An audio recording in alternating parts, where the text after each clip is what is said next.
thought I would add a little more festivities to this ReviewTechUSA review by having a delicious jug of pretzels instead of just plain wood. They are very good pretzels. So what do we have in store for you guys today? Well, it's a console. It's not obscure. And you could get it for probably, if you walk up and down a major highway and pick up pennies the whole day, you could probably pick up one in very good condition because no one wants them anymore, which is kind of a shame because it's really not a bad console. The Gamecube.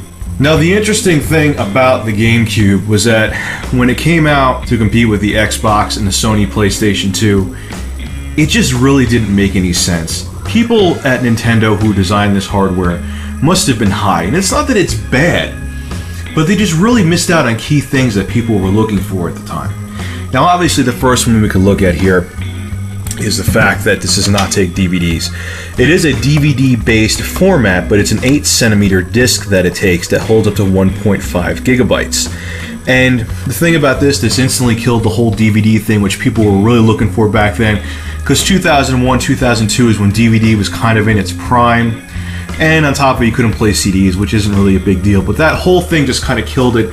Also, developers weren't really thrilled with it because when they made ports of games, they had to compress the video and audio more to squeeze it onto one disc, and a lot of times it had to be on a couple discs. So once again, it was kind of a bonehead move on Nintendo's side to not just go with a normal format like everyone else. Now, in their defense, because they did this, it was tougher to kind of pirate the game. So that did help with piracy, but in the end, it did hurt them because it just wasn't a good idea to do it. Sorry, Nintendo.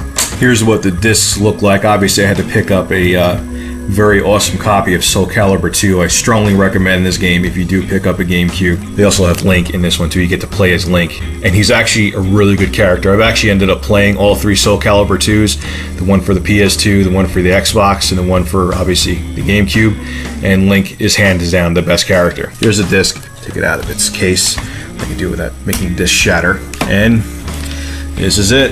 That holds 1.5 gigabytes, and this is how small they are. Once again, very smart idea in terms of copy protection standpoint, but very stupid idea because developers hated it. They do look cool though. Especially if you're like 8, this probably was like the coolest thing ever. Also too, the console's design. Yes, it's nice it has 4 ports, but it really, if you look at it with the handle on the back, it looks like a lunchbox. And the worst part about it is when they made the first one of these, the launch color was purple. What were you thinking? With all these things going against it, it really ended up becoming a kid's console. And children, nowadays, it kind of flipped. Back in the day, kids were the big consumer market for games. Ever since the original PlayStation, adults have become the bigger market for games. So they really kind of hurt themselves before they even came out with the console. The other thing about it too, if you look under here, it was online capable, but they only had one game, or I'm sorry, maybe 2. The only one I know off the top of my head was Phantasy Star Online. That was online capable, and that was really it. And especially with the previous generation, with the Xbox, the PS2, online gaming became a big thing, especially with like Madden football and all the first-person shooters. You know, it was when it was really starting to become a force, and Nintendo really didn't even look into it that much. They really put themselves in a corner to just have a kid's console, but that doesn't mean there was bad games for it. A lot of huge, obviously all of the Nintendo exclusives, the Mario titles, Mario Sunshine, Legend of Zelda, The Wind Waker, Legend of Zelda, The Twilight Princess was actually supposed to be for this console, and Nintendo was like, look, the GameCube's a dead issue. Let's just make it like it's for the Wii. You could actually get it for this. It's becoming expensive though because it's very rare. I'm hoping one of these moons when I'm not completely broke that I can pick one up. I got this in, as you can see, very good condition for $29.99. Actually, I spent the extra $5 on the warranty with it because these did have some problems with the optical drive. Stop reading the discs. over time. So hey, you know, granted it was only 29 bucks, but the warranty for a year was only 5. Can you beat that? Let's take a look at the controller here real quick. Now, it's a pretty comfortable controller. It's actually really comfortable, but it's not my favorite, and I'll show you why. Now, I like the fact that it kind of has a thing to place your thumb back here for the left and right analog buttons in the back, but they just have a kind of like a weird feel to them, like it clicks towards the end and it's just kind of awkward. Then they have the other button here, which usually would be in the, that was kind of like what the Z button was, and then it actually is the Z button, is what the Z button was in Nintendo 64, and they put it up here instead. Kind of a smart idea. You know, it kind of does what the PlayStation 2 did, where it has these 2 triggers on top on both sides.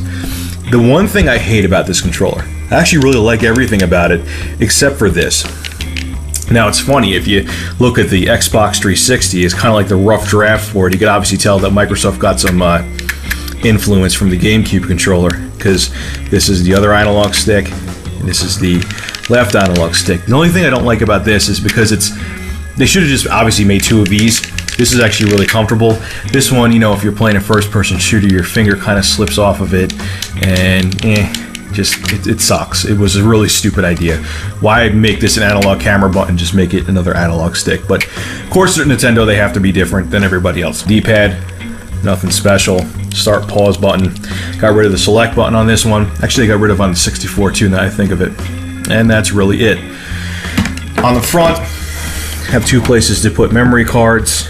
Obviously, it's a disk-based system, so you had to have memory cards. It doesn't have any internal memory. The only system I know was the 3DO and Saturn that saved games right in the console, but they had batteries and the batteries died, so. Some standout titles you should get, obviously, are Legend of Zelda The Wind Waker, Legend of Zelda Twilight Princess, Mario Sunshine. Resident Evil 4 was exclusive, then Capcom decided to port it to every single system, including the computer. There was Resident Evil 0, which stayed exclusive to it, and there's a bunch of other really cool games. So anyway, guys, this is Rich of ReviewTechUSA. For more gaming and technology reviews, go to youtube.com/ReviewTechUSA.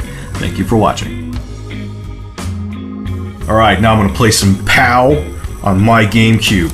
Let's see where this thing goes. No, it doesn't go in there.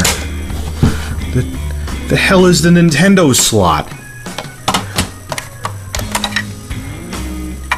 Are you kidding me?